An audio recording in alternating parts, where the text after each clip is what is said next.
जयपुर में 1989 में रामशिला पूजन हुआ था। तो जयपुर में शास्त्री नगर में रामशिला पूजन में मैं वहाँ था और रामशिला पूजन में ₹100 की व्यवस्था थी। एक ईंट एक परिवार से ₹100। मैं अच्छा महसूस करता हूँ कि मैं एक अच्छे संगठन से जुड़ा।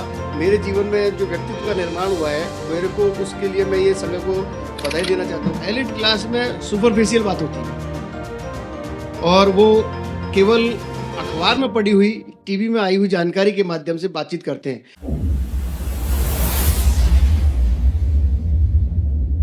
नमस्कार, मैं हूं विवेकानंद शर्मा और आप देख रहे हैं हमारी खास पेशकश संघ के 100 बरस और संघर्ष की 100 गाथाएं। जी हां, राष्ट्रीय स्वयंसेवक संघ एक ऐसा नाम हो चला है जिससे आप हो सकता है सहमत हो सकता है आप असहमत हों, लेकिन आप उसे खारिज नहीं कर सकते।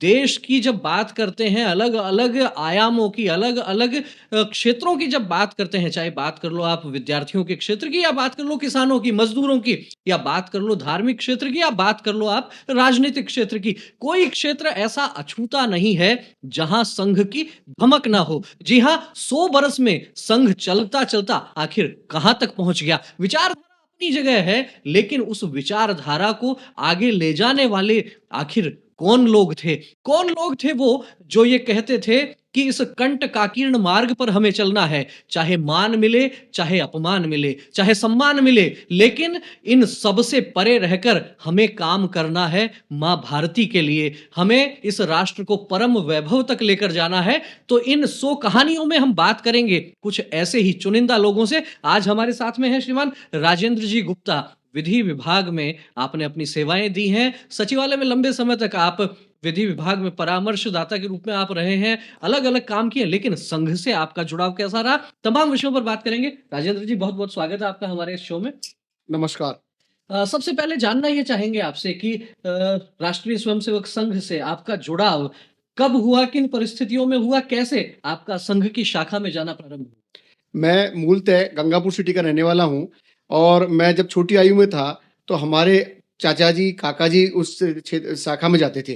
तो वहाँ पर हमारी दुकान थी और दुकान पर संघ के प्रचारक और कार्यकर्ता बंधु आते थे। मैं उनको देखता था, तो उनकी बातचीत से मैं प्रेरित होता था और उन्होंने मुझे प्रेरित किया कि आप भी संघ की शाखा में आया करो, अपन वहाँ खेल-कूद करेंगे। तो हमारे काका जी के साथ, चाचा जी के साथ मैं संघ की शाखा में जाने लगा और उस समय लगभग मेरी आयु 8 वर्ष रही होगी और मैं उनके साथ जाने लगा। धीरे-धीरे मेरा उनसे संपर्क हुआ। फिर वो जैसे-जैसे दुकान पर आते, बातचीत करते, तो मुझे और भी बातचीत करने का मौका मिलता और उनकी बातचीत सुनने का मौका मिलता। तो इस प्रकार से धीरे-धीरे मेरा संघ से जुड़ाव लगातार बढ़ता गया और मैं संघ में बहुत आगे तक बढ़ा और मैं उनके साथ जुड़ के काम करने की रुचि मेरी बनी। राजेंद्र जी, सामान्यतः ये कहा जाता है कि कोई व्यक्ति यदि किसी नई गतिविधि में यदि शामिल होता है, तो किसी के कहने से, जैसा आपने भी बताया कि आपको आस-पड़ोस के, घर परिवार के कुछ लोगों ने कहा। पहली बार जब शाखा में गए, तो किस प्रकार से क्या महसूस हुआ वहाँ? क्या कुछ अच्छा लगा या लगा कि नहीं कहाँ फँस गए हैं आकर, क्या लगा? नहीं, बहुत अच्छा लगा वहाँ पर। पहली बार हम गए जब खेल-कूद हुए, खेल वगैरह हुए, तो खेल में हमारी रुचि थी। मैं शुरू से खेल में रुचि रखता था और मेरे को जो नए-नए खेल खिलाए, उसमें बहुत अच्छी रुचि लगी और उस रुचि के कारण मैं 1-2 बार अपने भाइयों को भी लेके गया। भई अपन वहाँ चलेंगे, खेलेंगे और अच्छी से बातचीत करके आ जाएँगे। और दूसरी बात वहाँ पर ये अच्छी लगी कि वहाँ बैठने का, बातचीत करने का जो तरीका था, जो पद्धति थी, वो और भी अच्छी लगी। तो उससे भी हमारे परिवार में ये अनुकूल वातावरण बना और कभी इस प्रकार का कोई विरोध या कोई ऐसी परेशानी का सामना नहीं करना पड़ा। ऐसा कहा जाता है सामान्यतः कि संघ की शाखा में कठोर अनुशासन का पालन करना होता है। 8 वर्ष का एक छोटा-सा बालक जब जाता है और वहाँ पूरा उस अनुशासन के भीतर रहना होता है, तो मन में कहीं कुछ ऐसा विरोध जैसा भाव नहीं हुआ कि कहाँ बार-बार में सीधे खड़े हो जाओ, इधर बैठ जाओ, इधर बाएँ घूमो, दाएँ घूमो, ये सब लेके, और एक बाल मन को यूँ महसूस नहीं हुआ कि कहाँ फँस गए? ऐसा नहीं लगा, मतलब ऐसा लगा कि उल्टी हम कोई अच्छी स्थान पर आ रहे हैं और अच्छे लोगों में बैठ रहे हैं। तो परिवार के लोगों को जब हमारे परिवार में जानकारी आई कि भाई शाखा में जा रहा है, बातचीत कर रहा है, तो उसका एक अनुकूल वातावरण बना और उन्होंने कभी इसका विरोध भी नहीं किया। मुझे भी ऐसी कोई दिक्कत नहीं आई और मुझे अच्छा लगा कि मैं एक अच्छे लोगों के साथ अच्छे संस्कार में पल रहा हूँ, बढ़ रहा हूँ, डेवलप हो रहा हूँ। खेल-खेल के माध्यम से आप शाखा में जुड़ गए, लेकिन जैसा कहा जाता है राष्ट्रीय स्वयंसेवक संघ का एक अपनी एक आइडियोलॉजी है, अपनी एक विचारधारा है। खेल के माध्यम से जुड़े, लेकिन विचार से कब जुड़े? विचार से लगभग मैं 8वीं क्लास में पढ़ने लगा तब मेरे को समझ में आने लगा कि ये संघ की विचारधारा क्या है। और उसके बाद फिर धीरे-धीरे और बड़े हुए तो मैं 11वीं क्लास में पढ़ने लगा तो मैंने प्रथम वर्ष किया। आपातकाल के तुरंत बाद 1978 में उदयपुर में भोपाल नोबल्स कॉलेज में प्रथम वर्ष का वर्ग लगा था, मैं उसमें गया था। तो उसके बाद मेरे को और भी विचारधारा की समझ आई और विचारधारा को मैंने और नज़दीक से देखा और समझा। और मैं उस वर्ग में ऐसे वरिष्ठ कार्यकर्ता माननीय दत्तोपंत जी ठेंगड़ी, ब्रह्मदेव जी, माननीय सोहन सिंह जी, ऐसे वरिष्ठ माननीय राम सिंह जी और परम पूजनीय सरसंघ चालक मधुकर बाला साहब दत्तात्रेय जी, ऐसे वरिष्ठ कार्यकर्ता जो संघ के थे, उनसे मेरा सीधा सामना हुआ। सामना इन द सेंस कि मैं समझ पाया और उनकी विचारधारा को मैं नज़दीक से देख पाया। तो कुल मिला के ये कहा जा सकता है कि जो संघ शिक्षा वर्ग में आपका जाना हुआ प्रथम वर्ष में, वहाँ जाकर समझ में आने लगा कि संघ केवल वो 1 घंटे की शाखा में केवल खेलना, कूदना, व्यायाम करना केवल वो ही नहीं है, उसके आगे भी बहुत कुछ है। फिर चूँकि उस समय तक आप भी युवा अवस्था में आ ही गए होंगे, तो क्या कुछ लगा संघ को समय देने को लेकर? जो संघ में प्रचारक आते हैं, काम करते हैं, संगठन का कार्य विस्तार करते हैं, आपसे भी कभी कोई इस प्रकार की बात हुई कि आपको भी संघ के कार्य विस्तार के लिए समय देना चाहिए? बातचीत हुई थी, लेकिन परिस्थिति हमारी थोड़ी-सी अनुकूल नहीं थी पारिवारिक, तो इसके कारण से मैं उसमें प्रचारक या विस्तारक के नाते नहीं जा पाया। लेकिन जब भी मेरे को मौका मिला, मैंने खूब अच्छे से दिन भर लग के सुबह 5 बजे से लेकर रात के 10 बजे तक काम किया और जैसी परिस्थिति आवश्यकता हुई उसके अनुसार मैंने काम किया। मैं एक उसके बीच में आप अगर अनुमति देंगे तो मैं एक घटना बताना चाहता हूँ। हमारे यहाँ गंगापुर सिटी में एक बार जिला बैठक थी।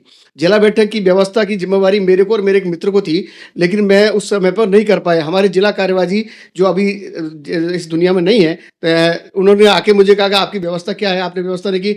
मैं बीच बाज़ार में भरी दुकान को 12 बजे के लगभग छोड़ के चले गया और उनके कहने मात्र से वहाँ जाकर वहाँ कार्यालय में वो जो जिला बैठक थी उसकी व्यवस्था करने के लिए मैंने पूरा प्रयास कोशिश की।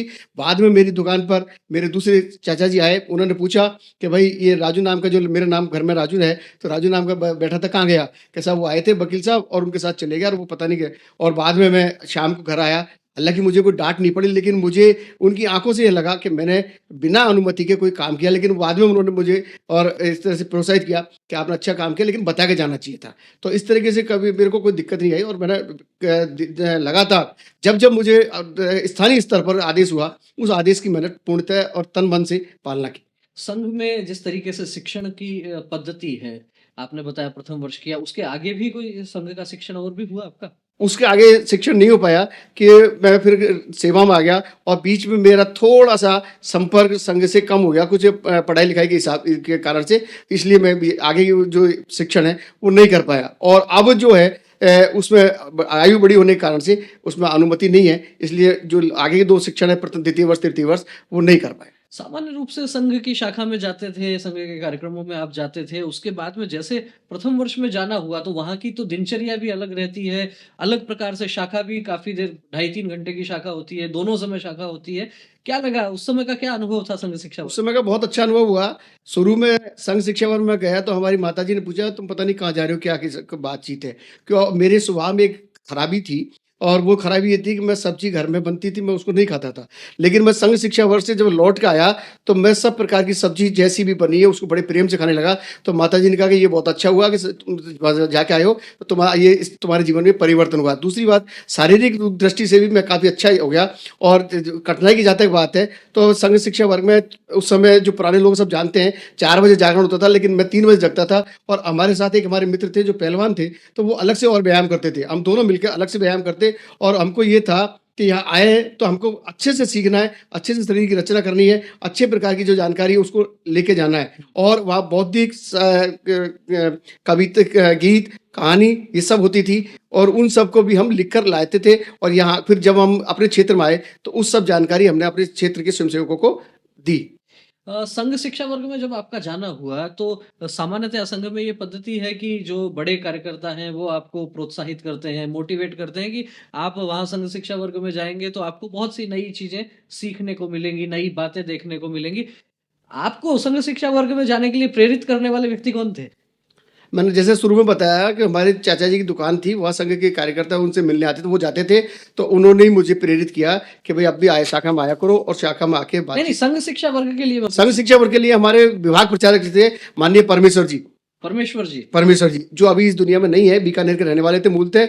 वो एक शेर कहते थे, लीक लीक गाड़ी चले, लीके चले कपूत, लीक छोड़ तीनों चले, सिंह शायर सपूत। तो आप सपूत हो, कपूत नहीं हो, शेर हो। इसलिए आपको संघ शिक्षा वर्ग में जाना चाहिए, और उसके उनके कहने मात्र से हमने तैयारी कर ली, और उससे 11वीं क्लास कक्षा के विद्यार्थी होने के साथ साथ हम संघ शिक्षा वर्ग में गए। आप संघ शिक्षा वर्ग में गए तो उसके पहले आपका परमेश्वर जी से मिलना-जुलना रहता था। लेकिन संघ शिक्षा वर्ग में तो और भी बहुत सारे प्रचारकों से मिलना हुआ होगा, उसके बाद भी कई प्रचारक आपको मिले होंगे।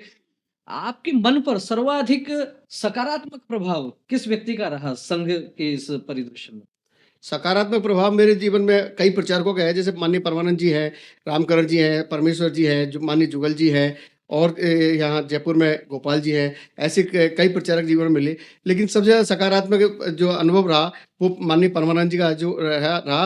वो आजकल 12 में काम देखते हैं, और उनका काफ़ी स्नेह और बाकी काफ़ी सकारात्मक प्रभाव था। परमानंद जी के व्यक्तित्व की कोई ऐसी विशेष कुछ 1-2 बातें आप बता सकते हैं कि जिनसे आप बहुत आकर्षित हुए? उनमें एक तो बहुत ज़्यादा प्रेम था, और दूसरा बातचीत करने में बड़े मुस्कुराकर बातचीत करते थे, और हँसते-हँसते, खेल-खेल में बातों में वो अपनी बात कहते थे, और हमें भी इशारे में वो सब बात समझाते थे। तो ऐसा लगा कि हम बिल्कुल बहुत खुल के बात कर रहे हैं, और बहुत आनंद से बात कर रहे हैं, तो उससे हमको झिझक या मन में हिचकिचाहट ऐसा कुछ रहता नहीं था। जानना ये भी चाहेंगे कि जिस तरीके से हमने प्रचारकों की बात की, उस दौर में चूँकि सत्ता जो है वो एक प्रकार से कह सकते हैं कि संघ के खिलाफ थी, आपातकाल का भी उस समय दौर आया। क्या कोई अभियान, कोई ऐसा विरोध प्रदर्शन, कोई विशेष घटना आपको याद आती है कि जिसमें आपका भी जुड़ाव रहा हो? जयपुर में 1989 में रामशिला पूजन हुआ था। तो जयपुर में शास्त्री नगर में रामशिला पूजन में मैं वहाँ था, और रामशिला पूजन में ₹1.25 की व्यवस्था थी। एक ईंट एक परिवार से ₹1.25 सहयोग के रूप में लिया जा रहा था। तो उसमें पैसे जब लिए, तो बहुत सारे पैसे, करीब कुछ पैसा अधिक आ गया। जैसे कई बार ₹3.75 हुआ, किसी ने ₹4 दे दिए, किसी ने ₹6.25 ₹7 दे दिए, तो पैसा बच रहा था। तो बहुत सारे लोगों ने कहा, वैसा ही पैसा बच रहा है, अपन इसमें से कुछ जलपान कर लें, उसको ऐसा कुछ इसका उपयोग कर लें। मैं कि ऐसा कुछ नहीं होगा। जो ये पैसा बचा है, रामशिला पूजन के निमित्त आया है, वो रामशिला पूजन में ही जाएगा। अगर आपको जलपान करना है, तो मैं व्यक्तिगत रूप से अपने पैसे से आपको जलपान कराऊँगा, लेकिन इस पैसे का उपयोग रामशिला पूजन के नाते जो हुआ है, उसमें ही अपन करेंगे। निश्चित रूप से इस घटना से आप समझ सकते हैं कि संघ की जो शाखा है उसमें किस प्रकार से संस्कारों की घुट्टी दी जाती है। यदि 25 पैसे भी अतिरिक्त आ गए तो सामान्य स्वयंसेवक क्या सोचता है? किसी के मन में विचार आ सकता है कि आखिर इतना बड़ा अभियान है, इतनी धनराशि आएगी और उसमें केवल 25 पैसे का कोई बहुत बड़ा योगदान नहीं होने वाला, उसको हो सकता है कुछ जलपान के लिए खर्च कर लिया जाए। लेकिन वास्तव में यही संघ है, यही संस्कार है कि हमें हमारी प्रामाणिकता से काम करना है, और ऐसा ही उदाहरण राजेंद्र जी ने बताया। आपका ये जो प्रथम वर्ष हुआ और उसके बाद में जैसे अभियान भी आए, आपने कहा कि राम मंदिर से संबंधित अभियान में भी आपकी भूमिका रही। क्या लगता है अब जीवन के 6 दशक पूरे कर चुके हैं। संघ के संपर्क में आए हुए भी कई दशक हो गए। मन में किस प्रकार का भाव है? क्या कुछ करना चाहिए था जो नहीं कर पाए हैं और आगे को लेकर क्या योजना है? मैं अच्छा महसूस करता हूँ कि मैं एक अच्छे संगठन से जुड़ा। मेरे जीवन में जो व्यक्तित्व का निर्माण हुआ है, मेरे को उसके लिए मैं ये संघ को बधाई देना चाहता हूँ कि संघ ने के माध्यम से मुझे इस प्रकार का व्यक्तित्व निर्माण हुआ है। मेरे जीवन में अनुशासन है, विचार की स्पष्टता है, और आत्मीयता का भाव है। ये सब संघ के माध्यम से मुझे प्राप्त हुआ है। अब मैं संघ के माध्यम से जो काम करना है, मैं सेवा विभाग से जुड़ा हुआ हूँ, तो मैं थोड़ा-सा ये सोचता हूँ कि सेवा विभाग में और थोड़ा-सा जुड़ के, और कोई ऐसी बस्ती या ऐसा कोई कार्यक्रम मैं कर लूँ, जिससे थोड़ा-सा जीवन की सफलता की ओर आगे बढ़ जाए और पुण्य मुझे प्राप्त हो जाए। अभी सेवा विभाग में क्या काम आप देखते हैं? किस प्रकार का? मैं चाहूँगा कि हमारे जो दर्शक हैं उन तक पहले तो ये भी बात स्पष्ट हो जाए कि आखिर सेवा विभाग है क्या? क्या काम करते हैं आप लोग? सेवा विभाग वर्ष 1989 में गठित हुआ। संघ की योजना से सेवा विभाग का काम शुरू से प्रारंभ से ही चालू है, लेकिन ऐसा महसूस हुआ कि संघ की योजना से एक ऐसा सेवा विभाग को ये नियमित रूप से गठित किया जाए, जो नियमित रूप से सेवा करे। वैसे तो क्या था कि परिस्थिति बस जो आवश्यकता पड़ती थी, उसमें सेवा कर रहे थे। लेकिन अब 1989 के बाद में ये तय विचार आया कि सेवा विभाग को नियमित रूप से गठित करके और सेवा के काम को अपन सबको करना चाहिए। फिर इसके काम को कहाँ करना चाहिए, ये विचार आया। तो सामान्य बस्ती में तो सब लोग प्रकार से ठीक प्रकार से होते हैं, लेकिन ऐसी बस्तियाँ जो पिछड़ी है, अभावग्रस्त है, वंचित है, उन बस्तियों में सेवा का काम करने की आवश्यकता ज़्यादा है। उस ब काम करने की आवश्यकता ज़्यादा क्यों है कि वो एक अगर पूरे शरीर में एक हाथ कमज़ोर रह जाएगा, तो फिर वो शरीर की रचना को ठीक प्रकार से नहीं चला पाएगा। इसलिए हमारे जो पिछड़े बंधु हैं, भाई हैं, उनमें भी सेवा विभाग के माध्यम से जो वंचित हैं, अभावग्रस्त हैं, पीड़ित हैं, उनमें भी सेवा विभाग के माध्यम से काम को संचालित किया जाए। सेवा विभाग अपने 4 काम के माध्यम से सेवा करता है। स्वावलंबन है, स्वरोजगार है, चिकित्सा है और सामाजिक सरोकार है। तो इनके माध्यम से हम ये प्रयास ये करते हैं कि जो बस्तियां हैं, उनमें सब प्रकार की, चारों प्रकार की क्रियाओं के माध्यम से उस बस्ती का ठीक प्रकार से निर्माण हो और वो बस्ती राष्ट्रीय विचारधारा से जुड़े। अगर उस बस्ती में किसी प्रकार की कमी रहेगी, तो हो सकता है वो बस्ती कहीं दूसरी तरह से विचारधारा से भटक जाए या कोई और दूसरी विचारधारा से जुड़ जाए। अंत में गलत विचारधारा से अगर जुड़ता है व्यक्ति, तो वो हो सकता है देश और समाज के लिए नुकसानदायक हो। दूसरी बात क्या है कि उन परिवारों में इतनी समझ नहीं होती है कि वो अपने तरीके से विचार कर सकें। तो उनके विचार को समझाना, उनको डेवलप करना, उनको विकसित करने के लिए प्रयास करना, और जो आज हमसे सेवा ले रहा है किसी प्रकार से, वो सेवा लेने के बाद हमसे जुड़ के और देश और समाज का काम ये स्वयं आपका भी लक्ष्य और उद्देश्य हो गया। जी। आपका सीधा-सीधा जुड़ाव कब से हुआ सेवा विभाग से? कब से, कितने समय से जुड़े हुए हैं? मैं सेवा विभाग से 4 वर्ष पहले जुड़ा हूँ। 4 वर्ष पहले जुड़े। जैसा अभी आप चर्चा में कह रहे थे कि नित्य प्रति कोई न कोई सेवा का काम होना चाहिए। इन 4 वर्षों में आपके जीवन में, व्यक्तिगत आपके जीवन में क्या कुछ परिवर्तन आया है? व्यक्तिगत रूप से ये आया है कि मैं सेवा विभाग के माध्यम से जो सेवा बस्ती के लोग हैं, उनसे भी आपने बैठ के और बातचीत करने में हिचकिचाहट महसूस नहीं करता हूँ। नहीं, पहले ऐसा होता था कि भई ये थोड़ा जाति बिरादरी का भेद है और हम बड़ी जाति के हैं, छोटी जाति के, तो कभी-कभी विचार आता था, लेकिन पूर्ण रूप से नहीं आता था। लेकिन अब ये स्पष्ट हो गया है कि इस प्रकार का कोई भेद मन में नहीं है। किसी के साथ भी हम सब बैठ के भोजन कर सकते हैं, किसी के साथ बैठ के पानी पी सकते हैं, किसी के घर में भी जाके हम भोजन, पानी जो भी व्यवस्था है, उपलब्ध है, उसके साथ कर सकते हैं।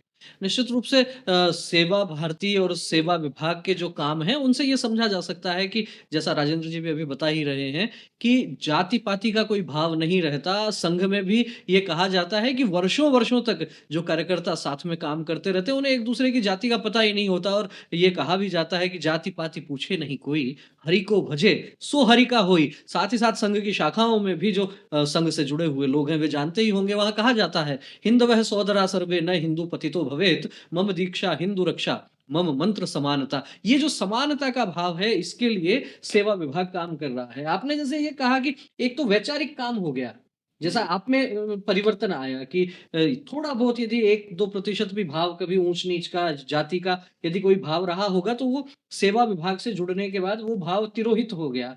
लेकिन इसके अलावा एक बात ये भी है कि प्रत्यक्ष रूप से सेवा बस्तियों में जाना, वंचित बस्तियों में जाना, वहाँ काम करना, इस प्रकार की क्या कोई गतिविधि में सीधा-सीधा आपका सहभाग रहा? सीधा-सीधा सहभाग रहा। हमारे यहाँ 2-3 कार्यक्रम सेवा विभाग के माध्यम से नित्य है। नारायण दर्शन का कार्यक्रम है,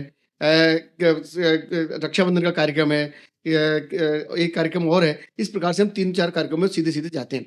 बाकी कार्यक्रमों में हम साप्ताहिक रूप से, पाक्षिक रूप से बस्ती में जाते हैं, संपर्क करते हैं। कभी हमने सुंदरकांड का पाठ किया है, कभी हनुमान चालीसा का पाठ किया, कभी और कोई कार्यक्रम हुआ तो उसके बाद कार्यक्रम करते हैं। तो इस प्रकार से बस्ती में प्रत्यक्ष रूप से जाके और उसके सहयोग करना, उनसे बातचीत करना, बस्ती के लोगों से संपर्क करना, ये सब करते हैं। आप स्वयं तो चूँकि संघ के स्वयंसेवक हैं, कार्यकर्ता हैं और लंबे समय से संघ के कार्यक्रमों में भी जा रहे हैं, तो आपके मन में तो ठीक है, एक बात समझ में आती है कि एक समानता का भाव रहता है, लेकिन बहुत से परिवारों में, खासतौर पर जब हम परिवारों के भीतर जाकर बात करते हैं, महिलाओं को ये बात, ये विषय समझाने में बड़ी कठिनाई आती है। आपके घर परिवार में किस प्रकार का माहौल रहा? कोई विरोध वगैरह हुआ इस प्रकार का कि कैसे-कैसे लोगों के बीच में आप जाकर काम करते हैं, वो सफाई से नहीं रहते, इतनी गंदगी में रहते हैं, उनको संस्कार नहीं है और ऐसे लोगों के बीच में जाकर आप काम करते हैं? शुरू-शुरू में ये बात आई थी विरोध के रूप में कि आप जो कर रहे हो, कैसे लोगों के साथ जाते हो, कहाँ बैठते हो, कहाँ उठते हो, साफ-सफाई नहीं है। लेकिन उनको पूरा विषय समझाया, जब स्पष्ट कल्पना दी, तो उनको समझ में आया कि भई ये भी एक आवश्यक है और अपन इसको सहयोग करें, और इसका नतीजा परिणाम ये हुआ कि परिवार में भी सेवा का भाव जो सहयोग की दृष्टि से है, वो बढ़ा है, और उसके साथ-साथ उन्होंने भी इस बात को माना है, स्वीकार किया है। कभी-कभी कोई परिवार में ऐसे व्यक्ति आते हैं जो ऐसे जिनको अपन वंचित है, अभावग्रस्त है, पीड़ित है, तो उनको हम दिशा देते हैं, तो वो मानती हैं श्रीमती जी भी, और उसको कहती हैं कि भई ये ठीक है, आप जो कर रहे हो, इसको सहयोग करना चाहिए। आपने भी चर्चा में कहा कि जब युवावस्था में थे तो आपका सक्रियता से जुड़ाव था संघ के कार्यक्रमों से भी। जब आप नौकरी में आ गए, सेवा में आ गए तो स्वाभाविक रूप से समय कम मिलता होगा। कोई बीच का कालखंड ऐसा रहा होगा कि निष्क्रियता भी रही होगी। वो कालखंड कितने वर्षों का रहा होगा लगभग, और फिर वापस जुड़ाव वो किस माध्यम से, किस प्रकार से? ऐसा तो कोई रहा नहीं लंबा समय तक। कभी कोई महीना 15 दिन अगर बीच में रहा हो, कोई तबीयत ठीक नहीं है, कहीं बाहर चले गए या कोई पारिवारिक कारणों से हो गया, लेकिन वैसे मैं नियमित रूप से सजीव संपर्क में रहा हूँ, और आज भी मैं बिल्कुल सजीव संपर्क में हूँ। नियमित रूप से शाखा जाता हूँ, और बाकी संघ की जो सामान्य गतिविधि है उनमें सब में सम्मिलित होकर अपना क्या-क्या सहभागी। ज़िम्मेदारियाँ रही आप पर संघ में? संघ में मैं ज़्यादातर तो मुख्य से कार्यवाह रहा, और उसके बाद चूँकि कुछ पारिवारिक कारणों से मैं ज़्यादा समय नहीं दे पाता था नौकरी के कारण से, तो मैंने आगे ज़िम्मेवारी नहीं ली। लेकिन इसके बाद हमारे राजेंद्र जी भाई साहब के आग्रह से इन्होंने कहा, भई आपको विद्या विभाग का सहसेवा प्रमुख पद का तय कर रहे हैं हम, तो इनके आग्रह पर मैंने इसको ज़िम्मेवारी को ली, और चूँकि अब मैं सेवानिवृत्त हो गया हूँ, तो इसलिए थोड़ा-सा समय ज़्यादा दे पाता हूँ। अभी यदि एक प्रकार से हम ये मानकर चलें कि जैसे सेवा विभाग से तो आप जुड़े हैं, आपका मन भी इस काम में लगा हुआ है, अलग-अलग आयाम भी आप बता रहे थे। लेकिन फिर भी बहुत से आयाम, बहुत सारे प्रकल्प जो चलते हैं, उनमें आपको क्या लगता है सर्वाधिक प्रभावित करने वाला काम कौन-सा है सेवा विभाग का? सर्वाधिक प्रभावित काम करने वाला शिक्षा का है। जी। शिक्षा वंचित बस्तियों में जो बच्चों को पढ़ाने-लिखाने का जी। काम, किस प्रकार के अनुभव आते हैं? कैसे बच्चे आते हैं सामने? किस प्रकार से उनका कैचिंग पावर कैसा क्या रहता है? कैचिंग पावर उनका अच्छा रहता है, लेकिन सबसे बड़ी समस्या उसमें ये आती है कि उन बस्ती के लोगों में एक तो विश्वास ही, ये बात नहीं पैदा नहीं होता है कि ये कौन लोग हैं। तो शुरू-शुरू में हमको इस बात का विश्वास पैदा करना होता है कि हम इस प्रकार के लोग हैं, अच्छे लोग हैं, और हम आपके बच्चों को पढ़ाना चाहते हैं। और पढ़ाने के साथ-साथ जब ये पढ़ेंगे, तो आपके लिए भी ये उन्नति का मार्ग प्रशस्त करेंगे, और आपके लिए भी ये अच्छे एक माहौल को निर्माण करेंगे। लेकिन उन बस्ती के लोगों की मान्यता ये रहती है कि ये जो बच्चा है, ये बच्ची है, ये अगर पढ़ लिख गया तो हमारे काम का नहीं रहेगा, और उनकी मान्यता ये है कि ये बच्चा हमारे साथ मज़दूरी पे जाए, 200-400 रुपया जो भी मज़दूरी मिलती है, वो कमा के लाएगा, तो हमारे परिवार की जो चलाने की व्यवस्था है, परिवार को चलाने में ये मदद करेगा। तो ये थोड़ी-सी हमारे लिए दिक्कत आती है, और बीच-बीच में कभी-कभी बच्चे इसके कारण से आना भी बंद कर देते हैं, लेकिन फिर हम लगातार उससे संपर्क करते हैं, बातचीत करते हैं, तो फिर वो धीरे-धीरे आने भी लगते हैं। लेकिन ये थोड़ी-सी समस्या है कि वो, उनको ये लगता है कि हम पैसा कमाएँगे तो हमारे परिवार में काम आएगा। यहाँ मैं थोड़ा-सा आपको टोकूँगा, जो एक व्यावहारिक जो समस्या लगती है, जो व्यावहारिक बात दिखती है कि वंचित परिवार के लोग हैं, कच्ची बस्तियों में रहने वाले लोग हैं, रोज़ कमाते हैं, खाते हैं, और वास्तव में एक बार इस बात को दूसरे पक्ष से सोचकर देखिए कि एक बच्चा उनका रोज़ यदि ₹300 कमा के ला रहा है और आपने वो उसकी कमाई छुड़वा के उसको पढ़ाने में आप लग गए, क्या उस परिवार का नुकसान नहीं हो रहा इस तरीके से? तात्कालिक रूप से परिवार का नुकसान है, सहमत हैं, लेकिन दूरदृष्टि और भविष्य की दृष्टि से अगर अपन देखें, तो ये बहुत लाभदायक है। और नहीं, तो आपका सेवा विभाग क्या इस दिशा में कुछ विचार नहीं करता कि उनको जो आर्थिक नुकसान हो रहा है, उसकी भी कोई पूर्ति किसी अन्य माध्यम से हो सकती हो? आर्थिक रूप से सीधे-सीधे नहीं देते हैं, लेकिन कभी से जैसे मान लो सर्दी है और हम कोई कंबल की व्यवस्था हुई तो उनको सहयोग कर दिया, बच्चों को जर्सी दिला दी, बच्चों को पढ़ाई की लिखाई के लिए किताब कॉपी दिला दी, उसके जो केंद्र है, संचालित करने के लिए उसके लिए हमने व्यवस्था कर दी। लेकिन ऐसा कोई सीधा-सीधा नहीं है कि हम उनको कोई आर्थिक रूप से सीधा-सीधा धन दे दें। हम स्वावलंबन के माध्यम से कोई रोज़गार की व्यवस्था उपलब्ध कराते हैं, चिकित्सा के माध्यम से उनको चिकित्सा की सुविधा उपलब्ध कराते हैं। बाकी हम आर्थिक रूप से ऐसे सीधा प्रत्यक्ष रूप से कोई लाभ नहीं देते।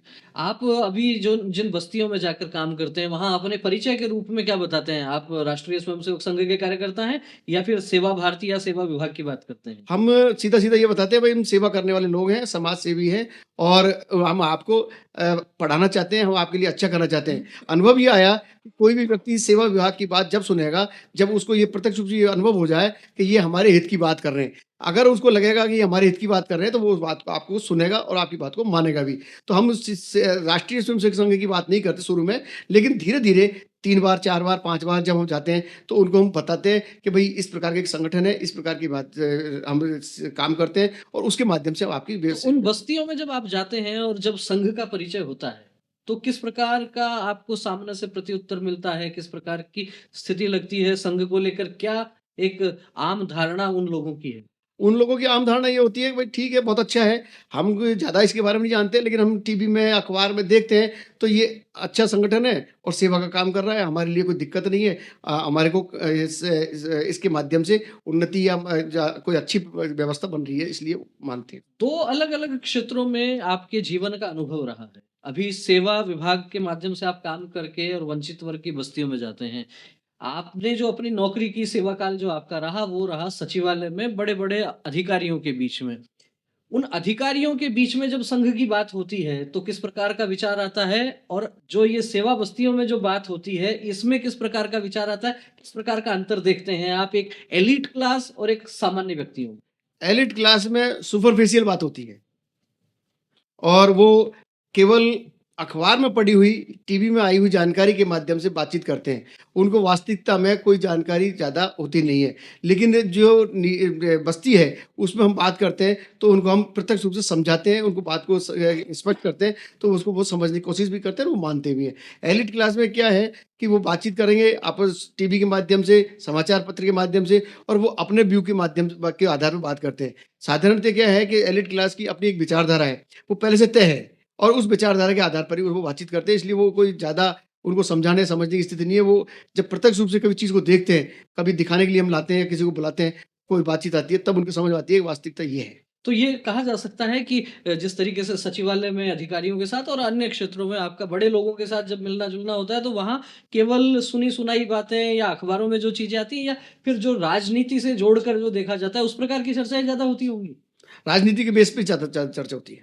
निश्चित रूप से ये एक बड़ा विषय है और सामान्य जनता के लिए भी ये एक महत्वपूर्ण जानकारी है कि जो लोग केवल दूर से देखते हैं, अक्सर ये कहा जाता है संघ के शिक्षा वर्गों में भी, संघ के पुराने अधिकारी भी ये कहते हैं कि यदि आपको संघ को समझना है तो संघ के भीतर आकर आप समझ सकते हैं, अन्यथा आप संघ को ठीक उसी प्रकार समझेंगे जैसे एक अंधे व्यक्ति के सामने किसी हाथी को खड़ा कर दिया जाए, उसने यदि अंधे व्यक्ति ने हाथी की सूंड पकड़ ली तो उसे लगेगा कि हाथी ऐसा ही होता है, उसकी पूंछ पकड़ ली तो लगेगा कि ये पूंछ जैसी एक रस्सी जैसा हाथी होता है, पैर पकड़ लिया तो लगेगा कि ऐसा हाथी होता है। लगभग संघ के बारे में भी कमोबेश यही स्थिति सामान्य समाज में बनी हुई है। क्या लगता है आगे जीवन में इसी सेवा विभाग के साथ ही जुड़कर काम करना है या संघ के अलग-अलग बहुत सारे संगठन हैं, अलग-अलग प्रकल्प हैं, मन में क्या भाव है कि यही काम ठीक है या और किसी अन्य प्रकल्प के साथ भी जुड़कर काम करना चाहिए? हम ये ठीक है, लेकिन जैसा संगठन आदेश देगा, उसके अनुसार काम करेंगे। संगठन आदेश देगा उसके आधार पर काम करेंगे, ये संगठन का अपना-अपना एक अनुशासन भी होता है। लेकिन